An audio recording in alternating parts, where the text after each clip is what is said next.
우리 12월 25일을 우리가 성탄절로 지키고 있는데, 교회가 12월 25일을 성탄절로 지킵니다. 근데 제가 자주 말씀드리지만 12월 25일 날 예수님 오신 건 아니에요. 언제 오셨는지 몰라요. 교회가 그날을 정하여서 기념하여 지키는 겁니다. 성탄은 예수님이 오신 날인데, 예수님이 오실 거다라고 기록하고 있는 이 구약 성경은 예수님이 어디에 태어나실 것인지, 그리고 어떤 신분으로 오실 것인지 정확하게 기록해 두었습니다. 그 내용이 미가서 5장 2절인데요. 오늘 마태가 인용했던 구절입니다. 같이 읽겠습니다. 시작. 베들레헴 에브라다야, 너는 유다 족속 중에 작을지라도 이스라엘을 다스릴 자가 내게서 내게로 나올 것이라. 그의 근본은 상고에 영원에 있느니라. 아멘. 미가 선지자는 이사야 선지자와 동시대에 활동했던 선지자입니다. 그러니까 예수님 오시기 전에 주전 약 700년경에 활동했던, BC 8세기에 활동했던 선지자가 바로 이사야 선지자하고 미가 선지자입니다. 지난주에 우리가 봤던 것처럼 이사야 선지자는 오시는 예수님이 처녀의 몸에서 태어나실 것이다. 그리고 임마누엘로 오시는 하나님이라고 그랬잖아요. 오늘 미가 선지자는 예수님이 베들레헴에서 태어나실 것이고, 그분은 이스라엘을 통치하시는 왕으로 태어나시는 분이시고, 또 그분의 근본은 상고에 그리고 영원에 있다라고 기록을 했습니다. 이 베들레헴 에브라다라고 하는 말은, 이 에브라다라고 하는 명칭은 베들레헴이라고 하는 동료보다 더 넓은 지역을 이야기합니다. 그러니까 우리식으로 이야기하면 이런 거죠. 북변동 김포야 이런 이야기예요. 그죠? 예. 북변동은 김포 안에 있잖아요. 김포라는 넓은 지역 안에 있는 한 동네이듯이 에브라다라고 하는 넓은 지역 안에 있는 한 동네가 베들레헴입니다. 그러니까 오실 메시아는 바로 이 베들레헴에서 태어나실 거라는 거예요. 그리고 그분은 이스라엘을 통치하는 통치자, 왕으로 오실 거라는 거예요. 왕이 태어나실 거라는 거예요. 그리고 그분의 근본은 상고에 영원에 있다라고 했는데, 이 말은 무슨 이야기냐면, 오실 메시아는 언제부터 준비되신 분이냐? 인류의 역사가 시작되기 전에 준비되신 분이라는 거예요. 그러니까 베들레헴에서 태어나시고 이스라엘을 통치하실 왕으로 오실 이분은 언제부터 하나님이 준비하신 분이냐? 태초부터, 영원 전부터, 인류의 역사가 시작되기 전부터 하나님이 준비하신 분이 베들레헴에서 이스라엘을 통치할 왕으로 태어나실 거라는 것이죠. 마태는 이 미가 선지자의 예언대로 베들레헴에서 이스라엘을 통치할 왕으로 태어나신 분이 예수다라고 오늘 본문에서 기록을 했습니다. 마태는 지난주에 임마누엘로 오신 하나님이 예수님이다라고 기록했고, 이제 2장 1절부터 예수는 누구냐? 바로 왕으로 태어나신 분, 유대인의 왕으로 오신 분이라고 기록을 했습니다. 마태는 예수께서 왕으로 오셨다라고 하는 사실, 이것을 동방의 박사들이 황금과 유향과 모략을 예물로 드리면서 경배한 것을 통해서 밝히고 있죠. 예수님이 태어나셨을 당시 유대 땅을 통치했던 유대인의 왕은 헤롯 1세였습니다.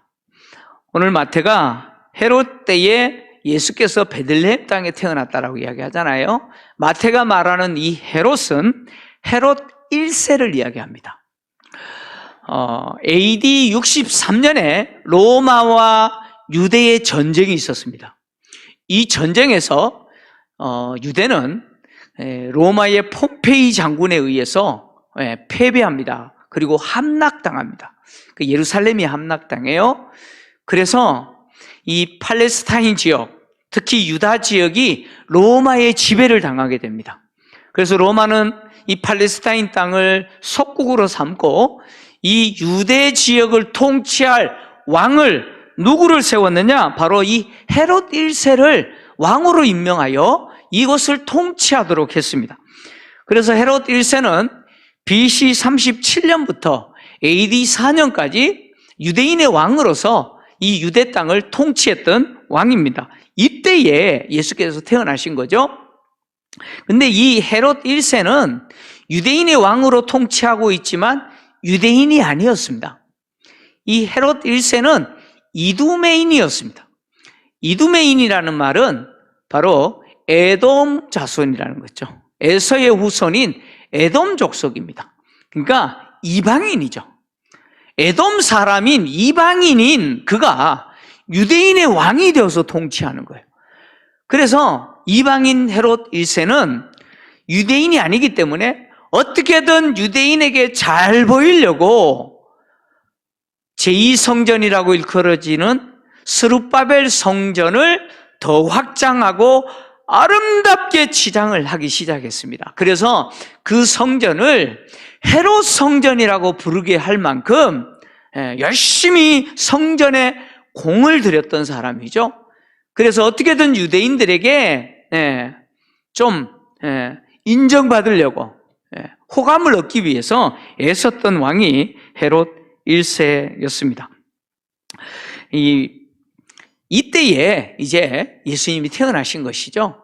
오늘 본문에 보니까 동방 박사들이 등장하고 또 이 동방 박사들이 동방에서 왔다, 예루살렘을 방문한 내용이 기록되어 있는데 이 동방 박사들이 누군지 그리고 그들이 왔다고 하는 그 동방이 어딘지 아무도 모릅니다. 잘 몰라요. 교회사에 이제 전해 내려오는 설에 의하면 특히 아마 가장 유명하게 잘 알려져 있는 전승이죠.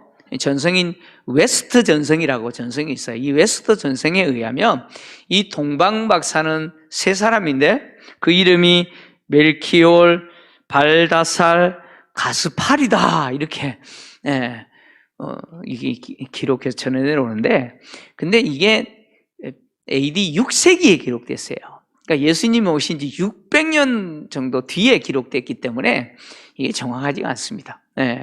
또 어떤 그 앞에, 그러니까 이 동방 박사가 누군지 알려고 하는 시도들이 굉장히 많았거든요. 그러니까 이 웨스턴 전승 앞에 또 이 동방 박사들이 누구냐 그래가지고 또 기록된 내용들을 보면은 뭐 바사왕이다, 그래서 호루 미르다, 그리고 뭐 시바왕 아주 데게르트다, 또 스바왕 페르자드다, 뭐 이렇게 뭐 기록된 문서들도 나오는데 그런 것들이 다 6세기 문서들이에요. 그러니까 이 사람들이 누군지 아직 몰라요. 모릅니다. 그리고 이 사람들이 왔다고 하는 동방이 어딘지 잘 몰라요. 어떤 사람은 바사다 그러고 바벨론이라고 그러기도 하고 또 어떤 사람은 아라비아라고 말하는데 대체적으로 아라비아다라고 받아들여지기는 합니다. 근데 몰라요. 중요한 것은 이 동방의 박사들이 별을 연구하는 사람들이라는 거예요. 그러니까 별을 연구하여서 길흉을 점치는 사람들이죠. 점성술사들 또는 점성가들이었다는 것이죠. 그들이 별을 연구하면서 길흉을 점치는 사람들인데, 근데 그들이 한 가지를 알았다는 거예요. 그게 뭐냐? 유대인들이 기다리고 있는 그 메시아에 대한 신앙을 알고 있었다는 거예요. 그래서 그들이 하늘의 별을 연구하다가 아주 특별한 한 별을 만난 거예요. 근데 그 별을 보고 그 박사들이 이 별이 바로 유대인들이 그렇게 신앙으로 갖고 있는 유대인의 왕이 태어난 징조다라고 하는 사실을 받아들인 거예요. 그래서 예루살렘까지 와서 그 태어난 유대인의 왕, 그 아기가 어디 있는지 찾은 것이죠. 성경을 보면, 구약 성경이죠. 성경을 보면 하나님이 왕을 상징하는 한 별을 야곱에게서 나오게 하실 거다. 통치자죠. 주가 이스라엘에게서 나오게 하실 거다라고 하는 예언이 등장합니다. 그 내용이 민수기 24장인데요. 민수기 24장 15절에서 17절 좀 같이 읽겠습니다. 자, 같이 읽습니다. 시작.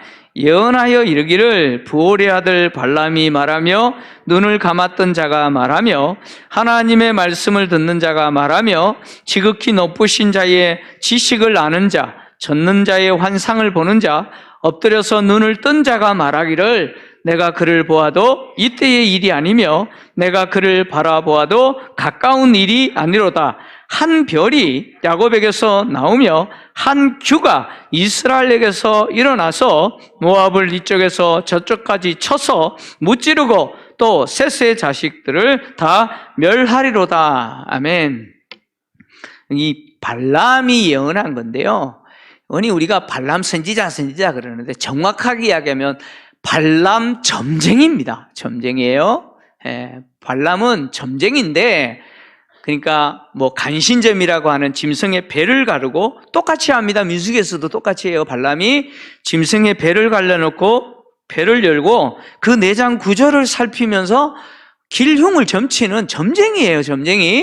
점쟁인데 당시 이스라엘 백성들이 애굽에서 나와서 가나안 땅으로 이제 막 들어가려고 하는 그 시점 아니에요. 그 시대에 고대 근동 지역에 가장 유명했던 점쟁이가 이 발람입니다. 이 발람이라는 이 점쟁이는요, 성경에만 등장하지 않아요. 고고학적인 증거에서도 등장합니다. 네. 그러니까 이 당시 고대 근동에서 이 얼마나 유명한 점쟁이였는지 이방 민족의 왕들이 이 발람이라는 점쟁이가 어떤 민족에 대해서 저주해버리면 그 민족이 저주받는다고 생각한 거예요. 네. 이 발람에게 이 모압 왕 발락이 엄청난 돈을 주고 뇌물을 주면서 이스라엘을 좀 저주해달라고 부탁을 해요. 그래서 이 발람이 이스라엘을 저주하려고 발락에게, 모압 왕에게 엄청난 뇌물을 받고, 자, 이스라엘 백성들을 저주하려고 봐야 되니까 그 진영을 이렇게 살피다가 저주를 해야 되는데 하나님이 그 입을 딱 막으시고는 뭘 하게 만드시냐? 축복하게 만드셔요. 3번이나 복을 빌게 만드세요. 그러면서 마지막에 발람을 통해서 무엇을 말씀하게 하셨느냐? 바로 야곱에게서 한 별이 태어날 거라는 거예요. 왕을 상징하는 한 별이 태어날 거라는 거예요. 이스라엘에게서 통치자를 상징하는 한 규가 태어나실 거라는 거예요. 근데 이것은 지금 일이 아니라는 거예요. 앞으로 뒤에 있는 일이라는 거예요. 그래서 그 왕이 이스라엘 백성들 제발 좀 저주해달라고 말하고 있는 그 모압 왕이 속한 모압을 어떻게 해요? 심판해버릴 거라고 이렇게. 이스라엘을 저주하는 게 아니라 모압을 저주해버리는 이 내용이에요. 이 내용인데 이 내용이 하나님이 이 발람의 입을 통해서 뭘 말씀하셨느냐? 오실 메시아에 대해서 이야기하는 겁니다. 오실 메시아가 태어날 거라는 거예요. 근데 그분은 왕으로 오실 거라는 거예요. 별을 상징하는 왕으로 오실 거라는 거예요.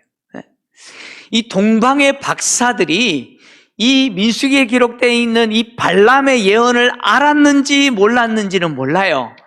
근데 어쨌든 그들이 별을 연구하다가 아주 특별한 한 별을 보고 그 별이 바로 이스라엘 백성들이 그렇게 기대하고 소망하는 그 메시아의 신앙대로 오신 이스라엘의 왕, 즉 유대인의 왕이 태어났다라고 하는 사실을 알리는 징조로 받아들인 거예요. 그래서 예루살렘까지 와서 그 아기가 어디 있는지 찾은 것이죠. 예수님이 왕으로 태어나셨다라고 하는 사실은 당시 유대인의 왕이었던 헤롯의 반응을 통해서도 증명이 됩니다. 이 동방의 박사들이 예루살렘에 와서 헤롯을 방문하고 유대인의 왕으로 태어난 아기가 어디냐고 물었죠. 그리고 우리가 경배하겠다고 했죠. 이 소식을 들은 예루살렘과 헤롯과 온 예루살렘이 소동했다라고 이야기했잖아요. 소동했다는 말은 헤롯이 심하게 두려워했다 그런 이야기예요. 헤롯이 두려워했다는 거예요. 동방박사들이 왜 예루살렘을 방문했을까요? 왜 예루살렘을 방문했을까요? 유대인의 왕은 어디서 태어나야 돼요? 왕은 어디서 태어나야 돼요? 당연히 왕궁에서 태어나겠죠. 왕이 통치하는 도시, 왕의 궁이 있는 그 예루살렘에서 태어났을 거라고 생각한 거예요. 그래서 그 예루살렘을 방문하고 당시 왕이었던 헤롯을 찾아가서 유대인의 왕으로 태어난 아기가 어디 있는지 물은 것이죠. 근데 헤롯의 입장에서 이 동방에 온 박사들이 유대인의 왕으로 태어난 그이가 어딨냐? 우리가 그의 별을 보고 여기까지 와서 그에게 경배하기 위해서 왔다라고 하는 그 말을 딱 듣는 순간 헤롯은 유대인의 왕이 태어났다라고 생각했어요. 진짜로 헤롯은 유대인들이 그렇게 신앙을 갖고 있는 하나님이 메시아 그리스도로서 유대인의 왕을 보내주실 거라고 하는 그 내용이 이루어졌다고 생각한 거예요. 그래서 대제사장들과 백성의 서기관들을 다 불러놓고 그리스도가 어디서 태어나는지를 물어요. 그랬더니 그들이 미가 선지자의 이 예언을 인용하면서 베들레헴 땅에서 태어난다는 거예요. 헤롯은 메시아가 그리스도가 베들레헴에서 태어난다는 사실을 알았어요. 그리고 이 박사들을 베들레헴으로 보내면서 먼저 박사들에게 별이 나타난 때가 언제인지 자세히 물어요. 별이 언제 나타났냐? 자세히 물어요. 왜 물어요? 왜 물어요? 뭔가 이유가 있겠죠? 그죠? 별이 언제 나타나는지 묻는 것은 다 이유가 있겠죠? 그리고 자세히 물었어요. 정확한 그때가 언제인지 알아내고, 그리고 나서 베들레헴으로 보내면서 하는 말이 그 아기를 찾으면 내게도 알려달라. 나도 가서 경배하겠다라고 이야기합니다. 헤롯이 진짜 가서 경배하려고 그랬을까요? 아니죠. 국어를 보면 문맥을 파악해야죠. 그죠? 헤롯이 진짜 가서 경배하려고 한 게 아니에요. 별이 언제 나타나는지 자세히 묻고 아기를 찾거든 나에게도 알려달라라고 말하는 것은 헤롯은 태어난 그 아기가 유대인의 왕이라는 사실을 인정한 거예요. 그래서 그를 제거하지 않으면 누가 위험해요? 자기가 위험한 거예요. 자기의 자리를 보장하기 위해서는 그 아기가 자라기 전에 제거하는 게 자기에게 이득이라고 생각한 거예요. 그래서 그 아기가 언제 태어났는지 그 아기의 나이대를 짐작하기 위해서 별이 언제 나타났는지를 묻고 또 자기에게 가르쳐 주다라고 이야기한 거죠. 근데 이 박사들이 그렇게 아기께 경배하고는 어떻게 해요? 꿈에 헤로데게로 돌아가지 말라고 하는 지시를 받고 다른 길로 가버렸어요. 헤롯의 계획이 실패한 거예요. 그래서 헤롯이 어떻게 합니까? 뒤의 내용인데요. 어떻게 합니까? 베들레헴 지역에 있는 만 2세 이하의 남자아이들을 다 살해하죠. 잔인하게 학살했습니다. 헤롯이 이렇게 행동한 것은 그는 동방박사의 말을 듣고 태어난 그 아이가 누구라고 인정한 거예요? 누구라고요? 유대인의 왕이라고 인정한 거예요. 만약에 헤롯이 그가 별 볼 일 없는 사람이라고 생각했으면 이렇게까지 하지 이유가 없죠. 근데 헤롯은 이렇게 잔인한 행동을 했습니다. 왜냐? 헤롯은 그 아기가 유대인의 왕으로 태어났다는 사실을 알았기 때문이죠.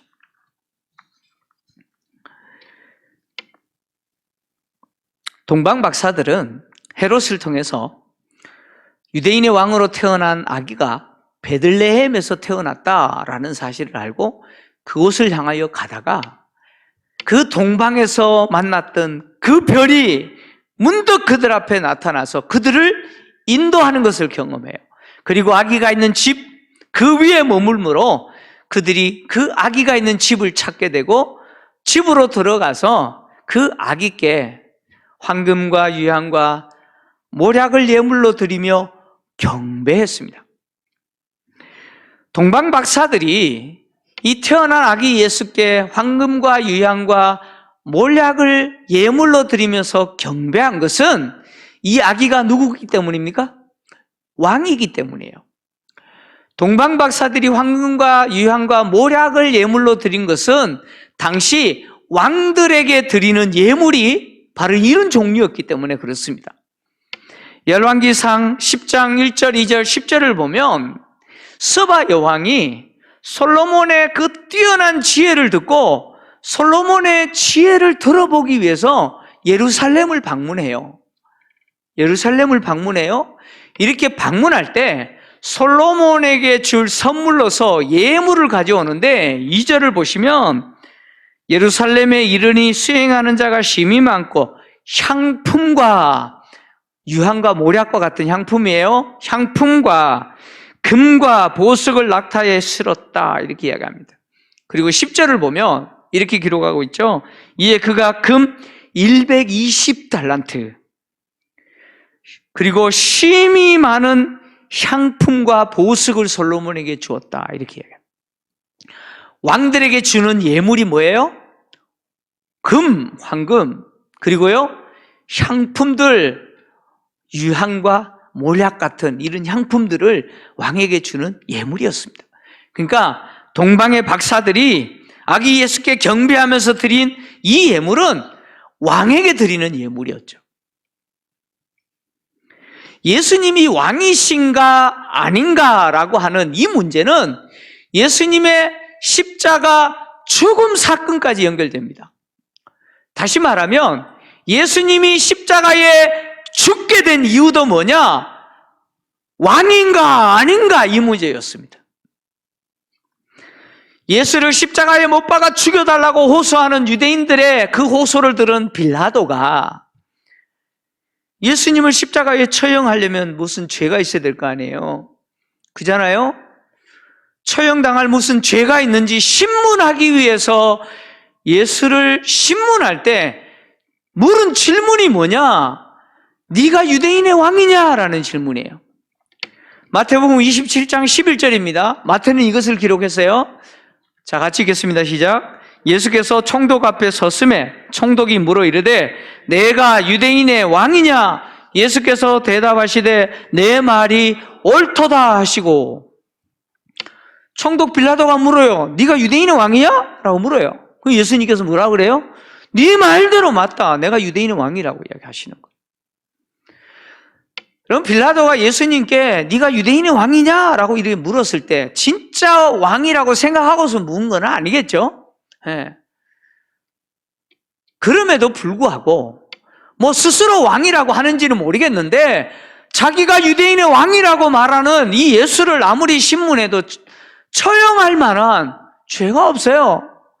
그래서 유대인들을 향해서 유대인의 왕인 이 예수를 내가 놓아주기를 원한다는 거죠. 그런데 유대인들이 극렬하게 격하게 저항해요. 잘못하면 이 예수 놓아줬다가는 반란이 일어나게 생겼어요. 폭동이 일어나게 생겼어요. 어쩔 수 없이 빌라도가 유대인들의 요구를 받아들일 수밖에 없어서 십자가의 처형 땅땅땅 판결을 내리고 십자가에 처형하게 했어요. 그리고 예수님을 십자가에 처형하면서 이 빌라도가 아주 특별한 행동을 한 가지 해요. 빌라도가 특별한 행동을 한 가지 합니다. 그 내용이 요한복음 19장에 기록되어 있는데 요한복음 19장 19절에서 22절 자, 같이 읽겠습니다. 시작. 빌라도가 패를 써서 십자가 위에 붙이니 나사렛 예수 유대인의 왕이라 기록되었더라. 예수께서 못 박히신 곳이 성에서 가까운 거로 많은 유대인이 이 패를 읽는데 히브리와 로마와 헬라 말로 기록되었더라. 유대인의 대제사장들이 빌라도에게 이르되 유대인의 왕이라 쓰지 말고 자칭 유대인의 왕이라 쓰라 하니 빌라도가 대답하되 내가 쓸 것을 썼다 하니라. 아멘. 빌라도가 아주 특별한 행동을 한 게 뭐예요? 십자가에 처형당하는 이 죄인이 무슨 죄 때문에 죽었는지 그 죄의 목을 기록한 죄패에다가 나사렛 예수 유대인의 왕이라고 썼다는 거예요. 그러면 이 예수는 왜 죽어요? 무엇 때문에 죽는 거예요? 유대인의 왕이기 때문에 죽는다는 거예요. 빌라도는 그렇게 적었다는 거예요. 이 사람이 죽는 이유는 뭐예요? 이 사람이 유대인의 왕이기 때문에 죽었다는 거예요. 근데 대제사장들이 유대인의 왕이라고 쓰지 말고 자칭 유대인의 왕이라고 써라 그랬는데도 불구하고 빌라도는 내가 쓸 거 썼다는 거예요. 대제사장들은 스스로 자기가 자칭 유대인의 왕이라고 해서 죽었다라고 쓰기를 원했는데 빌라도는 그렇지 않았다는 거예요. 이 예수가 죽은 이유는 유대인의 왕이기 때문에 죽었다는 거예요. 근데 유대인의 왕, 나사렛 예수 유대인의 왕이라고 하는 이 죄패의 글이 히브리, 로마, 헬라 사람들의 언어로 됐다는 거예요. 히브리어로, 그리고 로마인의 언어인 라틴어로, 그리고 당시 세계 공통어였던 헬라어로 세상의 모든 사람들이 보면 다 알아먹는 글로 기록됐다는 거예요. 예수님은 유대인의 왕으로 오셨고 유대인의 왕으로 죽으신 거죠. 마태는 지금 그것을 기록하고 있는 거예요. 예수는 유대인으로 왕으로 태어나셨고 유대인의 왕으로 이셨기 때문에 죽으셨다는 거예요. 이렇게 유대인의 왕으로 오셔서 유대인의 왕으로 죽으셨지만 예수는 다시 살아나심으로 유대인의 왕만이 아니라 세상의 모든 민족의 왕이 되셨습니다. 할렐루야. 성경은 이 예수께서 세상의 모든 민족의 왕으로 하나님이 세우셨다라고 기록하고 있습니다. 시편 2편인데요. 자, 시편 2편을 좀 보겠습니다. 6절부터 12절까지 같이 읽겠습니다. 시작. 내가 나의 왕을 내 거룩한 산 시온에 세웠다 하시리로다. 내가 여호와의 명령을 전하노라. 여호와께서 내게 이르시되 너는 내 아들이라.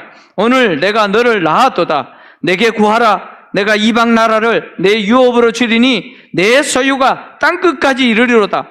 내가 철창으로 그들을 깨뜨리며 질그릇같이 부수리라 하시도다. 그런즉 군왕들아 너희는 지혜를 얻으며 세상의 재판관들아 너희는 교훈을 받을지어다. 여호와를 경외함으로 섬기고 떨며 즐거워할지어다. 그의 아들에게 입맞추라. 그렇지 아니하면 진노하심으로 너희가 길에서 망하리니 그의 진노가 급하심이라. 여호와께 피하는 모든 사람은 다 복이 있도다. 아멘. 하나님이 한 왕을 시온에 세우실 거라는 거예요. 근데 그 왕은 당신의 아들이시죠. 그 당신의 아들을 향해서 하나님은 세상의 모든 이방 민족을 기업으로 주실 거라고 약속을 하죠. 그래서 그 아들 대신 왕의 그 통치가, 그 소유가 땅끝까지 미칠 거라고 이야기합니다. 그래서 세상의 모든 군왕들과 재판관들은 누구에게 입맞춰야 돼요? 하나님이 세우신 하나님의 아들 되신 그 왕의 입에 입맞춰야 돼요. 무릎 꿇고 입맞춰야 돼요. 예수님은 바로 유대인의 왕으로 오셨고 유대인의 왕으로 죽으셨지만 그러나 하나님이 그를 다시 살리심으로 세상의 모든 민족이 그 입에 입맞추고 경배해야 될 왕이시죠. 이사야 선지자는 이렇게 하나님이 세우신 왕이신, 즉 하나님이 우리의 모든 죄를 짊어지고 죽어주실 하나님의 종이 그 죽음을 통해서, 그 종의 통치를 통해서 시온이 회복되고 그로 인해서 세상의 모든 민족들이 하나님께로 시온을 통해서 돌아오게 될 건데 그때에 무엇을 가지고 오느냐? 그들이 가지고 있는 최고의 것을 하나님께 가지고 올 것이고, 그리고 금과 유향을 가지고 올 거라고 예언했습니다. 그 내용이 이사야서 6장 5절 6절인데요. 같이 읽겠습니다. 시작. 그때에 내가 보고 기쁜 빛을 내며 내 마음이 놀라고 또 화창하리니 이는 바다의 부가 내게로 돌아오며 이방 나라들의 재물이 내게로 옵니다. 허다한 낙타 미디안과 에바의 어린 낙타가 내 가운데에 가득할 것이며 스바 사람들은 다 금과 유향을 가지고 와서 여호와의 찬송을 절파할 것이며. 아멘. 하나님의 종의 사역을 통해서 시온이 회복되고, 그 회복된 시온을 통해서 세상의 모든 민족이 자신들의 보물을 가지고 재물을 가지고 하나님께 나올 때 금과 유향을 하나님께 드리며 하나님의 이름을 찬양할 거라는 거예요. 바로 예수 그리스도를 통해서 이루어질 일이죠. 이 일이 바로 동방박사들의 경배를 통해서 이루어졌다는 거예요. 동방박사들이 황금과 유향과 모략을 가지고 태어나기 예수께 경배하며 드린 것은 바로 시편이 기록하고 있는 대로 하나님이 시온에 세우신 하나님의 왕, 하나님의 아들로서 그 왕의 입에 입을 맞추는 것이고, 그리고 또 그 하나님의 아들의 통치를 통해서 회복된 이방인들이 재물을 가지고 황금을 가지고 유향을 가지고 하나님께 나올 거라고 했던 이사야 선지자의 예언이 성취된 것이죠. 그래서